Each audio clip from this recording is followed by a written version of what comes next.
दोस्तों, आपके दिमाग में भी कभी ना कभी यह सवाल जरूर आया होगा कि ईश्वर है या नहीं। तो चलिए जानते हैं। आज की इस कहानी के माध्यम से बुद्ध ने क्यों कहा कि ईश्वर नहीं है। दोस्तों, गौतम बुद्ध अपने जीवन काल में अपने प्रवचनों से मानव जीवन में क्रांति लाई थी और हम जानते भी हैं कि गौतम बुद्ध की बातों में जीवन जीने की कला की चाबी छुपी हुई है।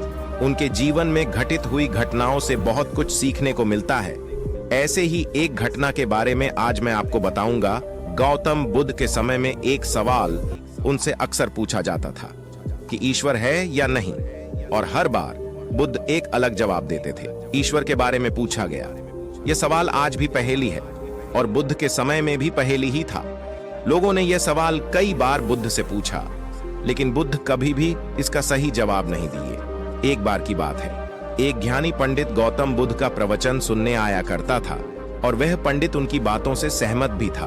वह मानता था कि गौतम बुद्ध एक ज्ञानी पुरुष हैं। एक बार बुद्ध ध्यान की मुद्रा में बैठे हुए थे और वह व्यक्ति उनके पास गया और उनसे पूछा कि बुद्ध, कृपया आप मुझे बताएं कि ईश्वर है या नहीं। मेरी आपसे प्रार्थना है कि आप मेरे सवाल का मुझे सही जवाब दें। बुद्ध के बारे में यह कहा जाता है कि वह कभी भी किसी भी प्रश्न का सीधा जवाब नहीं देते थे। उनके हर जवाब में रहस्य भरा होता था। ज्ञानी पंडित ने कहा कि मुझे ईश्वर के बारे में आपसे जानना है। ईश्वर है या नहीं? बुद्ध उसकी बात सुनकर मुस्कुराए और फिर पंडित से बोले, ठीक है गौतम।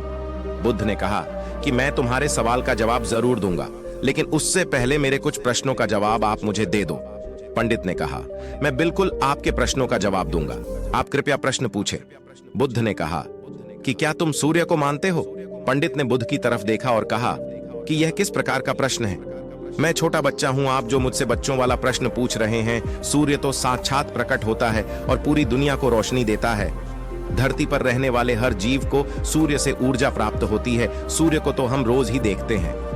बुद्ध ने उनसे कहा कि ईश्वर के होने के बारे में प्रश्न कहां से आया, क्योंकि जिस प्रकार सूर्य हमारे सामने है उसके होने का कोई प्रश्न नहीं होता।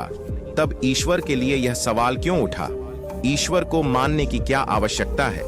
इसका मतलब तो यह हुआ कि आपके मन में कहीं ना कहीं ईश्वर के प्रति संदेह है, क्योंकि ईश्वर सूर्य की तरह आपके सामने नहीं है। आप ईश्वर को भी बुद्धि से ढूंढने के लिए निकले हो और बुद्धि केवल उन्हीं बातों को मानती है जो उसके सामने दिखाई देता है। और ईश्वर कभी भी आपको प्रत्यक्ष रूप में सामने दिखाई नहीं देगा। अगर दिख जाए तो वह ईश्वर नहीं होगा। गौतम बुद्ध ने कहा कि तुम ईश्वर को मानते हो या नहीं। असल में यह प्रश्न ही गलत है, और गलत प्रश्न का सही उत्तर कैसे दिया जा सकता है? इसलिए अगर इस गलत प्रश्न के पूछे जाने पर और अगर किसी के उत्तर दिए जाने पर, तो वह उत्तर भी इस प्रश्न की तरह ही गलत होगा। पंडित बुद्ध की बात सुनकर थोड़ा भ्रमित सा हो गया। उसने कहा कि बुद्ध, आप किस तरह की बातें कर रहे हैं? मुझे कुछ समझ नहीं आ रहा है।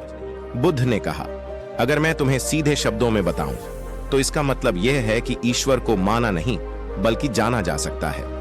अगर तुम मुझसे यह प्रश्न करते कि मैं ईश्वर को जानना चाहता हूं, तो मैं तुम्हारी मदद कर सकता था।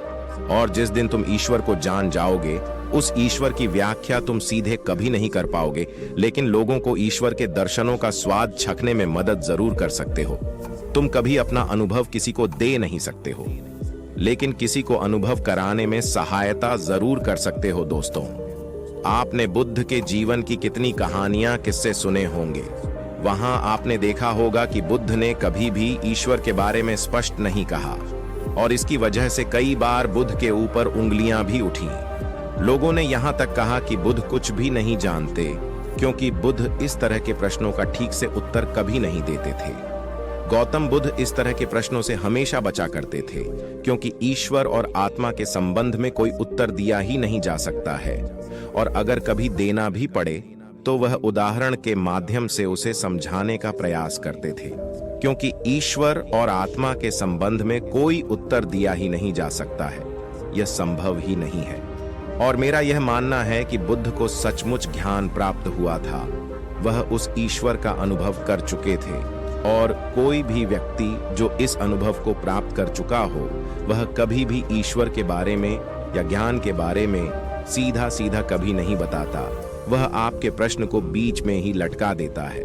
क्योंकि वह चाहता है कि आप उसका स्वाद खुद चखें। गौतम बुद्ध ने कभी वह गलती नहीं की जो आज के कुछ धर्मगुरु कर रहे हैं। कहने का मतलब है कि जितने भी ज्ञानी पुरुषों ने ईश्वर के बारे में स्पष्टीकरण किया, उनके अनुयायियों ने उनके धर्म गुरुओं द्वारा ईश्वर के बारे में कही हुई बातों को मान लिया और अपने अलग अलग समुदाय बना लिए। फिर क्या हुआ, आप यह देख ही रहे हैं। उन गुरुओं द्वारा दी गई प्रामाणिकता के आधार पर आज वह सभी समुदाय एक दूसरे के दुश्मन बने हुए घूम रहे हैं और हथियारों के दम पर यह प्रमाणित करना चाहते हैं कि मेरा गुरु सही है, मेरा ईश्वर सही है। वह लोग यह कहते हैं कि तुम अपनी ईश्वर को छोड़ो और हमारे ईश्वर को मानो, क्योंकि हमारा ईश्वर सत्य है। अगर कोई व्यक्ति ईश्वर की सीधी व्याख्या कर देगा तो अज्ञानियों की भीड़ उसकी बातों को मान लेगी। वह भी ईश्वर का अनुभव कभी नहीं करेगी।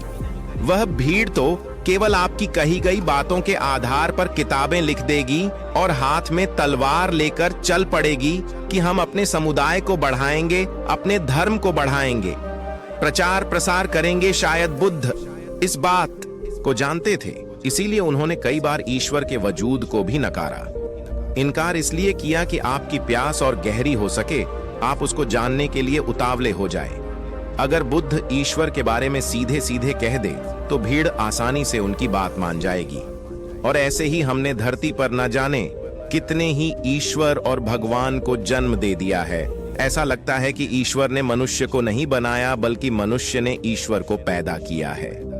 तो दोस्तों, गौतम बुद्ध की कहानी से हमें क्या शिक्षा मिलती है कि भगवान को मानना नहीं, बल्कि जानना चाहिए और उसका अनुभव लेना चाहिए।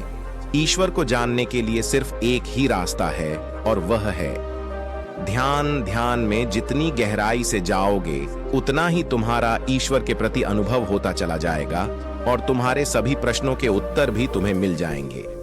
हेलो दोस्तों, आशा है आपको यह स्टोरी अच्छी लगी होगी। अगर अच्छी लगी हो तो स्टोरी को लाइक और शेयर करें। तो मिलते हैं एक ऐसी ही स्टोरी में।